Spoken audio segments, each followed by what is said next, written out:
Hi everyone, I'm Scott Hancher. Today I'll be walking you through a case study on the Phish 2025 tour and its social media marketing campaign.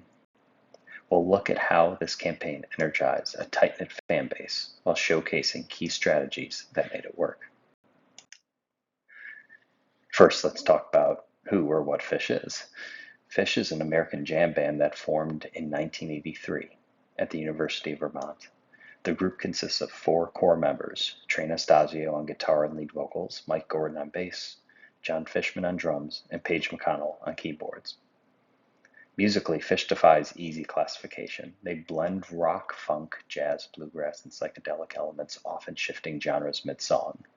They're best known for extended live improvisation and never playing the same set list twice. That's a big part of what makes fans attend multiple shows. Every concert is truly a one-night only experience, but it's not just the music.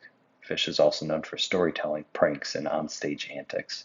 They've performed entire sets in Halloween costumes, hidden musical Easter eggs in shows, and once shot a band member out of a cannon. Seriously.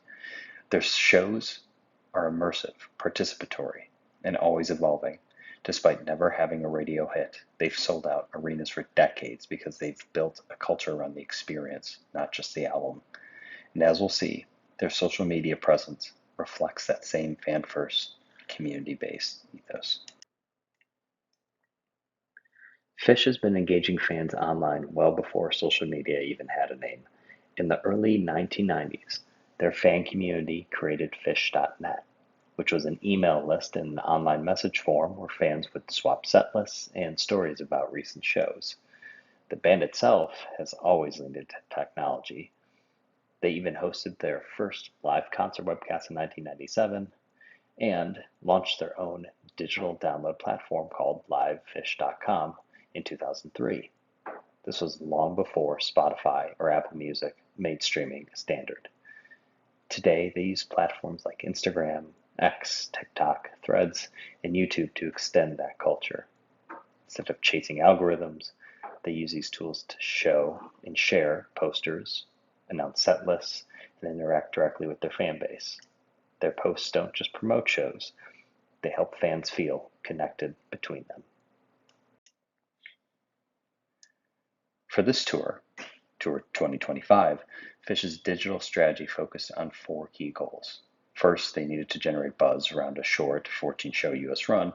Second, they wanted to create shareable content, like posters, surprise announcements, and live set lists, that would encourage interaction and fan-driven storytelling.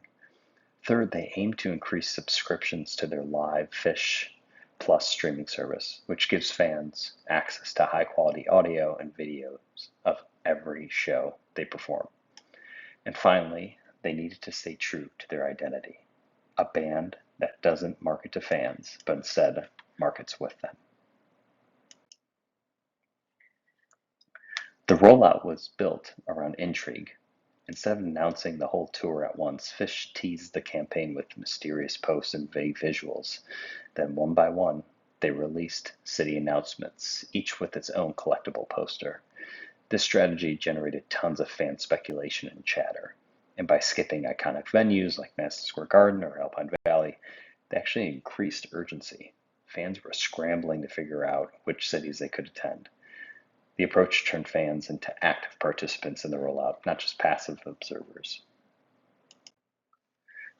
Each platform played a role. Instagram and X were the main engines for tour announcements, merchandise drops, and set lists. TikTok and YouTube Shorts hosted performance clips and crowd footage. Great for fans who couldn't attend in person. Threads was used for more of a casual tone, like fan Q&As or behind-the-scenes updates. And across all platforms, they unified the campaign under the hashtag Phish2025. That made it easy for fans to search, follow, and participate. The campaign drove real results.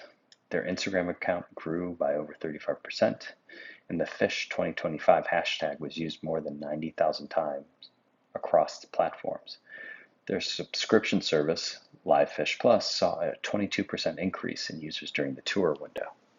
8 of the 14 shows even sold out almost immediately, and city-specific merchandise, especially the posters, often sold within 48 hours. These numbers aren't just impressive, they're directly tied to the goals set at the start of the campaign. In my eyes, the campaign worked because it felt alive.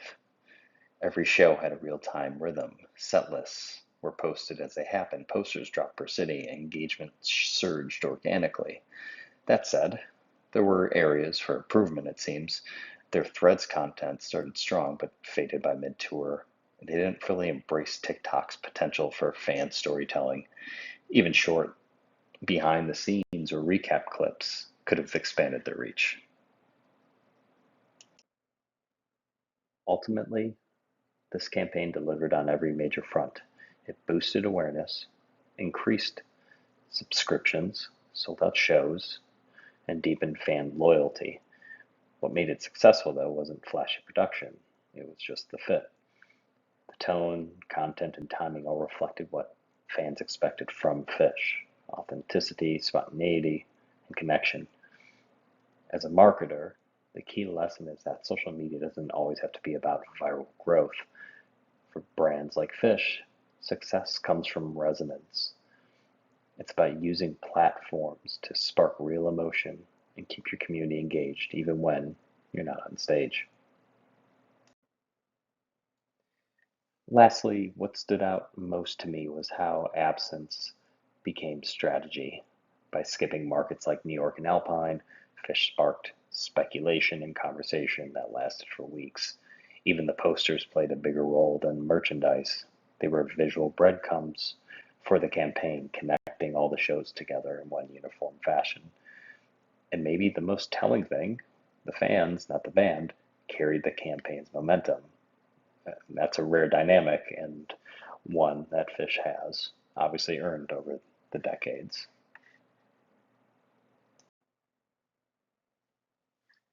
And this concludes my presentation on Phish's 2025 US Tour social media strategy.